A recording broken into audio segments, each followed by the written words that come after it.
Their bright lights of Montjuic Stadium, Barcelona and Inter Milan delivered a Champions League semi-final that left fans breathless.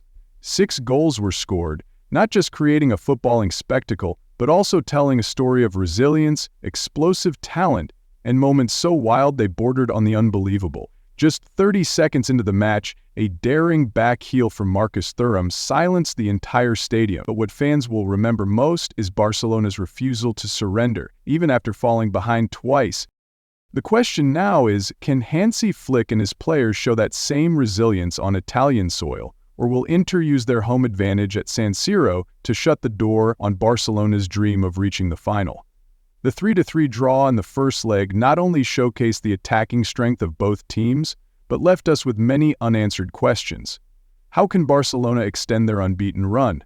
And what must they fix before the return leg? Before diving deeper into the analysis, do not forget to support the channel by hitting subscribe, liking the video, and sharing it. You can also visit the Nam Gao forum to catch more exciting matches and join the vibrant football community discussions. First leg, semi-final at Montjuic, was undoubtedly one of the best matches of the season. Inter Milan, led by Simone Inzaghi, opened the scoring after just 30 seconds. According to UEFA, it was the fastest goal ever recorded in a Champions League semi-final. Marcus Thuram stunned the crowd with an instinctive backheel finish from a pass by Denzel Dumfries. And Inter were not done. In the 21st minute, Denzel Dumfries doubled the lead with a powerful volley from a corner taken by Hakan Calhanoglu, capitalizing on a lapse in Barcelona's defense. Opta reported that Inter have now scored 14 goals from corners this season, more than any other team in Europe's top 5 leagues. But Barcelona did not crumble.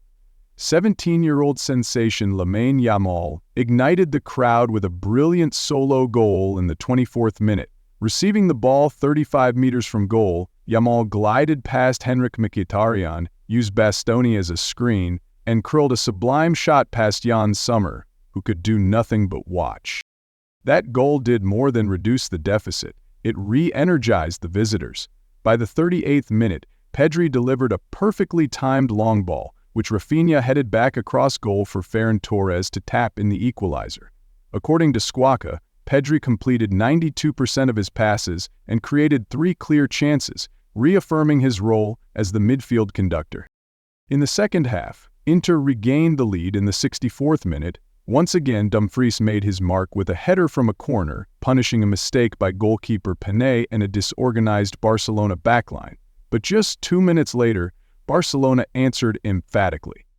Off a set piece, Yamal drew defenders away with a clever decoy run, allowing Rafinha to unleash a rocket that struck the crossbar and bounced off Jan Sommer into the net. The drama did not end there. Henrik Mkhitaryan had a goal ruled out for offside, and Yamal hit the post with another dazzling strike. The 3-3 scoreline reflected the intense battle and proved Barcelona still had steel in their spine even when the pressure mounted. Barcelona's greatest strength lies in how they respond to adversity. Trailing by 2 goals, then falling behind again, they never lost their composure. Lamine Yamal, with 22 goals and 33 assists in 100 matches, is becoming the face of fearless football. His goal against Inter mirrored the equalizer he scored for Spain in the Euro 2024 semi-final, another game where his team was trailing 1-0. There is still so much to say about Barcelona and whether they can continue their Champions League fairy tale, but that answer will come at San Siro. Under the spotlight of the Champions League, Lamine Yamal once again drew Europe's attention. His shot off the crossbar in the 66th minute and his mesmerizing run past 2 Inter defenders proved just how far ahead he is for his age. According to The Athletic, Yamal is now the 2nd youngest player ever to start in a Champions League semifinal, behind only Julian Draxler in 2011. And it is not just Yamal. Pedri also showed why he is the heartbeat of Hansi Flick's system. Data from analytics firm H-Core revealed that Pedri won 80% of his duels and made 5 key passes, helping maintain Barcelona's attacking rhythm. The chemistry between Pedri, Yamal, and Rafinha is a bright spot in Barcelona's tactical setup. This trio created 7 dangerous chances, double the number produced by Inter. Rafinha, with 1 goal and 1 assist in the match, is enjoying a superb run of form with 8 goals and 10 assists so far this season. However, Barcelona's weaknesses remain evident in defense. Conceding 3 goals, including 2 from set pieces, is a serious warning sign. Ronald Araujo and Inigo Martinez were unable to deal with the aerial threat of Denzel Dumfries, who became the first Dutch player to score 2 goals and register 1 assist in a single Champions League semi-final. Despite taking the lead twice, Inter Milan exposed several limitations in their midfield. Henrikh Mkhitaryan, assigned to mark Pedri, won just 1 out of 6 duels. Nicolo Barella, often seen as Inter's midfield orchestrator, completed passes at only 75% accuracy, the lowest among their midfielders. The forward duo of Marcus Thuram and Lautaro Martinez also failed to deliver the chemistry that was expected. Martinez, who had scored 8 goals in the Champions League this season, managed only a single shot throughout the entire match. Still, Inter remained a constant threat from set pieces. Hakan Calhanoglu delivered 10 out of 12 corners accurately, an impressive stat. Hansi Flick's tactical plan was a key factor in Barcelona's resilience. The 4-2-3-1 formation, with Pedri and Dani Olmo playing behind Yamal and Rafinha, brought fluidity and unpredictability to their attack. According to the data, Barcelona controlled 62% of possession and registered 15 shots compared to Inter's 10. Flick encouraged positional rotation among his attacking players, causing chaos in Inter's backline. However, Flick still needs to improve defending set pieces. In La Liga, Barcelona have conceded 5 goals from corners, double that of Real Madrid, and in the first leg of the semi-final they allowed 2 more in similar fashion. The second leg at San Siro will be the true test of Flick's tactical adaptability, especially in shutting down Dumfries and Calhanoglu. Under Simone Inzaghi, Inter deployed a defensive counter-attacking approach, shifting into a 5-4-1 shape for most of the first half. While this system helped absorb Barcelona's pressure, it left their midfield overrun.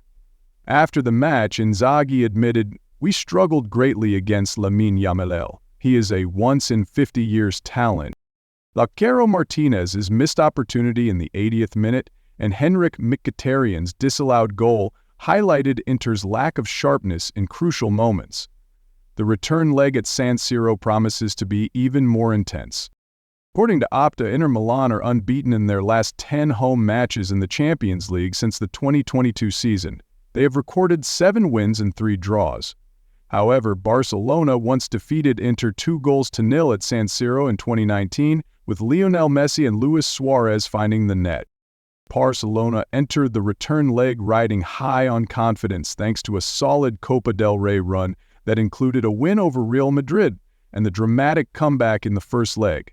Flick is the man who led Bayern Munich to the Champions League title in 2020. That experience could prove invaluable in high-stakes matches like this one.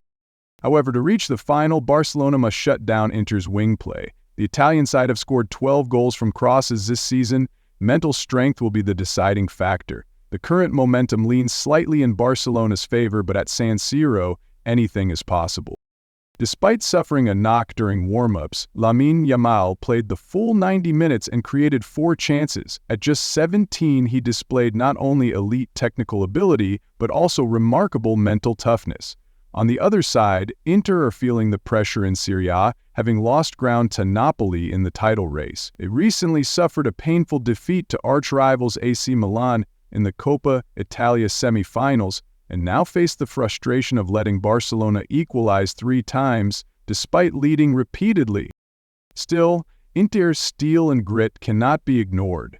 If Barcelona want to win the second leg and book a place in the final in Munich, they will need to improve their set-piece defending. The corner routine that led to Rafinha's goal was brilliant, but the Catalan club must diversify their attacking options to avoid becoming predictable. As for Inter, they must enhance their game control. In the first leg, the Italian side managed only 38% possession. Coach Simone Inzaghi may consider using Davide Fratesi, who averages 2.5 interceptions per match, to add more steel in midfield. Looking at the big picture, the 3-3 draw was a clear sign of Barcelona's resurgence under Hansi Flick. From a team once drowning in financial crisis and poor form, they have risen to become legitimate contenders for the Champions League title. However, their defensive vulnerability remains a major question. Inter exploited this well with their disciplined structure and ruthless execution of set plays. The trip to San Siro will be far from easy. With UEFA having scrapped the away goals rule, both teams may be more willing to push forward, setting the stage for a dramatic semi-final shootout. Barcelona have proven they are not easily beaten. They fight with talent, determination, and a spirit that borders on the extraordinary. Montjuic Stadium was more than just a venue, it was a coliseum, where the red and blue warriors turned pressure into purpose, adversity into belief. Yamal, with his electric brilliance at just 17, and Pedri, with his masterful vision, embody the rise of a new Barcelona, bold, battle-hardened, and burning with ambition. But ahead lies San Siro, a true crucible. It is where Flick must showcase every ounce of tactical brilliance, especially in patching defensive gaps and unleashing his side's full attacking potential. For me, what makes the second leg so compelling is not just the scoreline, but the journey of a Barcelona side reclaiming its place among Europe's elite. If they can summon the same courage they showed in the first leg, San Siro will no longer be a challenge. It will become a launch pad for their European dream, 10 years in the making.